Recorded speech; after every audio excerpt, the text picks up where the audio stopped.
तो यहाँ पे हम कंसीडर करेंगे सी एम्पलीफायर, मतलब कॉमन एमिटर एम्पलीफायर।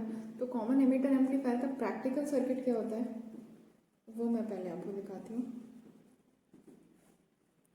लेके चल रहे हैं हम कॉमन एमिटर एम्पलीफायर, ठीक है। तो इसमें आप देखो, क्योंकि आप बायसिंग में आपको याद है कि आप कौन सी बायसिंग अब यूज़ करेंगे, क्योंकि सारे देख लिए आपने। तो यहाँ पे आप यूज़ करोगे वोल्टेज डिवाइडर, क्योंकि वो सबसे बेस्ट था।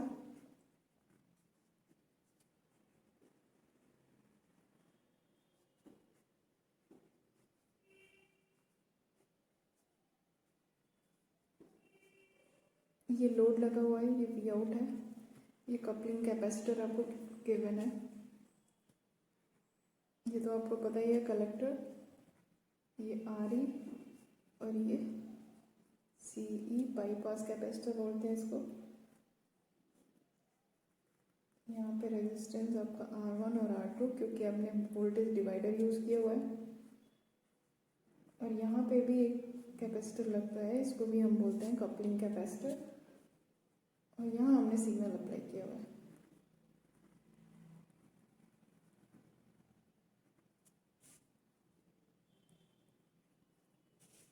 ठीक है, तो ये हो गया आपका प्रैक्टिकल सर्किट होता है सी एम्पलीफायर का। इसमें अभी ये ध्यान रखो बस आप, ये सी और सी यहाँ पे जो कलेक्टर और बेस पे जो लगे हुए हैं कैपेसिटर, इनको बोलते हैं कपलिंग कैपेसिटर। कपलिंग कैपेसिटर का मतलब क्या हुआ, ये दो पार्ट को कपल कर रहे हैं। जैसे अगर हम इसकी बात करें तो ये वाला जो पोर्शन है, इस स्टेज को, ये जो इनपुट स्टेज, जो इनपुट सिग्नल दे रहे हैं, इन दोनों को क्या कर रहे हैं, ज्वाइंट कर रहे हैं। अगर हम इसको इसकी बात करें तो ये आउटपुट जो हम फाइंड आउट कर रहे हैं, और ये जो ट्रांजिस्टर है, इन दोनों को क्या कर रहा है, ज्वाइंट कर रहा है। इसको हम बोलते हैं बाईपास कैपेसिटर। बाईपास इसलिए बोल रहे हैं क्योंकि यहाँ से देखिए आप, ये इसको बाईपास कर दे रहा है ग्राउंड से। यहाँ पे इस पूरे ट्रांजिस्टर को इसने क्या किया, यहाँ से बाईपास कर दिया। जो भी ये सिमिलर ही है कपलिंग, थोड़ा सा डिफरेंस है, क्योंकि यहाँ पे देखो ये अनग्राउंड है, यहाँ पे कुछ ना कुछ वोल्टेज होगा, उसको सीधे ये ग्राउंड से कनेक्ट कर देगा, ठीक है। तो ये बाईपास कैपेसिटर बोलते हैं। अब इसके बारे में हम आगे डिस्कस करेंगे। अभी के लिए आप यही जानो, ये दोनों आपके क्या है, कपलिंग कैपेसिटर, और सी क्या है, बाईपास कैपेसिटर। तो ये आपका प्रैक्टिकल सर्किट है। चाहो तो आप इसको C1, C2 और C3 भी कर सकते हैं। तो इसमें C1 और C2 आपके कपलिंग कैपेसिटर है, और C3 क्या है, बाईपास कैपेसिटर, ठीक। तो ये आपका प्रैक्टिकल सर्किट है। अब आपको पता है कि इसमें डीसी भी है, सप्लाई भी है, मतलब बाइसिंग की गई है, और एसी सोर्स भी है। तो आपको क्या करना है, सिर्फ एक ही यूज़ करना है एक टाइम पे। अब आप एक चीज़ और देख लो, आप ये कैपेसिटर है, अगर हम आप रिएक्टेंस की बात करें XC, वो क्या होता है, 1/2πfc, राइट। तो अगर हम फ्रीक्वेंसी को लेस कर दें, मतलब अगर हम डीसी की बात करेंगे, जब भी हम डीसी की बात करेंगे मतलब फ्रीक्वेंसी आपकी क्या हो गई, 0। उस केस में XC की वैल्यू क्या हो जाएगी, इन्फाइनाइट। हाँ, रिएक्टेंस की वैल्यू इन्फाइनाइट हो जाएगी, मतलब कैपेसिटर जो होगा वो आपका ओपन सर्किट की तरह काम करेगा, ठीक है, डीसी में। जब हम एसी की बात करेंगे उस केस में फ्रीक्वेंसी आपकी इंक्रीज हो जाएगी। फ्रीक्वेंसी इंक्रीज हो जाएगी तो XC की वैल्यू क्या होगी, कम होगी। फ्रीक्वेंसी आपकी यहाँ से इंक्रीज करेगी, XC आपका डिक्रीज होगा। तो यहाँ पे XC क्या हो जाएगा, टेंडिंग टू 0, इतना कम हो जाएगा। तो उस केस में हम कैपेसिटर किस तरह काम करेगा, शॉर्ट सर्किट की तरह, ठीक है। तो ये चीज़ आपको ध्यान रखनी है कि कैपेसिटर जहाँ भी यहाँ पे अप्लाई किया गया, जब हम डीसी एनालिसिस करेंगे तो कैपेसिटर किसकी तरह काम करेगा, ओपन सर्किट की तरह। और जब हम एसी एनालिसिस करेंगे तो कैपेसिटर किसकी तरह काम करेगा, शॉर्ट सर्किट की तरह, ठीक है। तो इस सर्किट को हम एनालाइज करेंगे दो पार्ट में।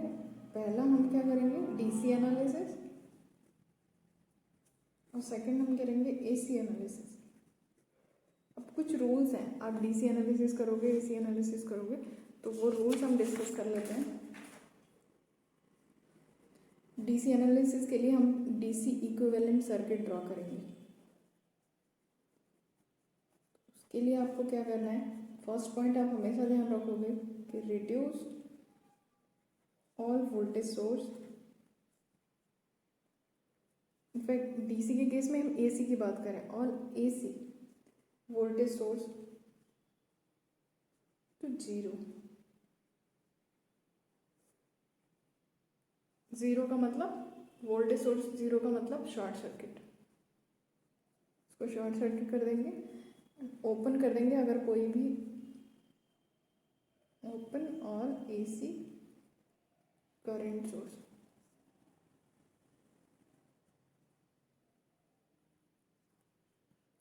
ठीक है, तो जब आप डीसी इक्विवेलेंट सर्किट आप ड्रॉ करोगे तो उसके लिए आपको क्या करना है, अगर कहीं भी एसी वोल्टेज सोर्स है तो उसको जीरो करना है, दैट मीन्स उसको शॉर्ट सर्किट करना है।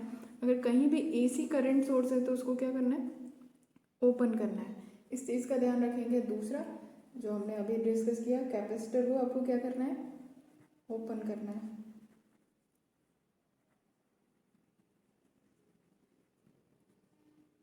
ठीक है, और उसके बाद आपको निकालना है फाइंड, देन कैलकुलेट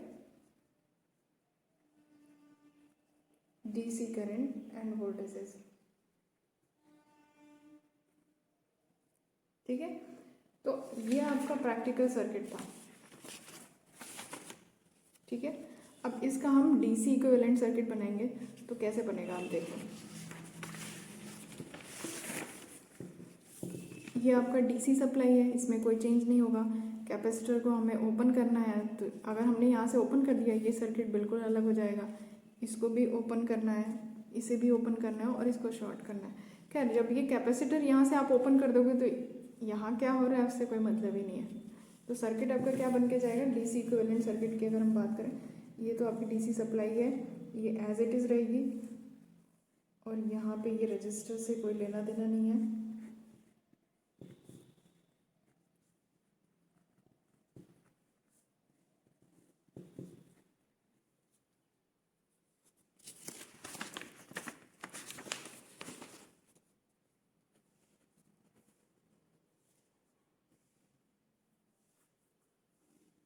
ठीक है, आउटपुट आप कहाँ से लोगे, कॉमन एमिटर है तो डीसी आउटपुट आप यहाँ से ले रहे हैं। ठीक है, अब आप देखो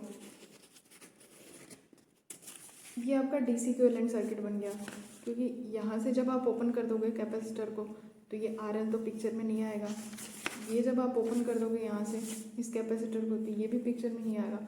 और ये तो इस साइड का है, इसको ओपन कर दिया, इसको भी हटा दिया। ठीक है, तो ये सिर्फ ये वाला पोर्शन आपका जो बच गया वो डीसी इक्विवेलेंट सर्किट हो गया। तो आपने यहाँ पे ड्रॉ कर लिया डीसी इक्विवेलेंट सर्किट।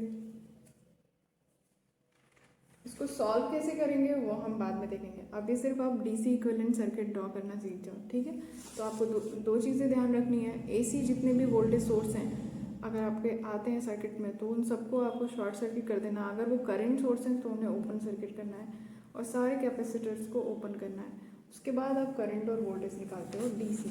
अगर हम एसी की बात करें,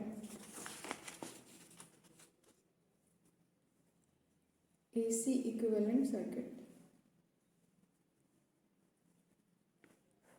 उसके लिए हम क्या करेंगे, उसके लिए आप करोगे रिड्यूस और डीसी वोल्टेजेस। अब यहाँ पे डीसी वोल्टेज सारे इनको हटाना है, और DC voltages to zero. Zero मतलब शॉर्ट सर्किट करना है, एंड ओपन और डीसी करंट सोर्सेस। सेम जो फर्स्ट रूल था उसमें सेम वही यहाँ पे भी है, बस इसमें डीसी वोल्टेज और डीसी करंट को देखना है। दूसरी चीज़ आपको ध्यान रखनी है कि शॉर्ट करना है सारे कैपेसिटर्स को। उसके बाद आप कैलकुलेट करोगे एसी करंट्स एंड वोल्टेजेस।